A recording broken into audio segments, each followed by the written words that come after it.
एका हॅबिटमुळे माझे केस ट्रान्सफॉर्म झालेत. इतके थिन होते माझे केस जेव्हा मी हेअर ऑइलिंग नाही करायचे. शेंडी दिसतीये का? I use to think hair length is everything and no, it is the thickness of your hair. आज हेअर रिसेट डे आहे, सो मी ऑइलिंग करणार आहे आणि मग फक्त चिल करणार आहे. फर्स्ट इज डिटँगलिंग, मग माझा random massager so the oil penetrates better. हलक्या हाताने करायचं आहे, चांगलं 3-4 मिनिटं मसाज करून घ्यायचं आहे. दिस इज ऑप्शनल, हाताने पण करूच शकतो. This feels so good. I'm going back to my Grandma Secret hair oil again.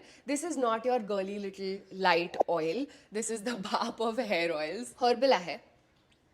भरपूर घेणार आहे. Every time I use this hair oil माझे केस इतके हेल्दी होतात आणि ड्रायनेस कमी होतो. स्कॅल्पला खूप बरं वाटतं. जनरली खूप ऑइल लागतं मला. माझे केस इतके ड्राय होतात because of styling. This is non negotiable. खूप दिवसांनी लावते म्हणून एवढं ऑइल लागतंय. माझी बाटली संपत आली आहे. अगदी चापून चोपून लावते मी. I do not hold back. लावून झालंय माझं. तासभर टाइमपास करणार आहे आणि मग डबल शॅम्पू करणार आहे. ऑल्सो ऑइलिंग बरोबर माझं hair growth Serum, flaky scalp care आणि बाकी सगळ्या गोष्टी चालूच आहेत. ह्या सगळ्या गोष्टींनी एकत्र मिळून मला खूप छान रिझल्ट्स दिलेत. Anyway, if you're not oiling your hair, get on it.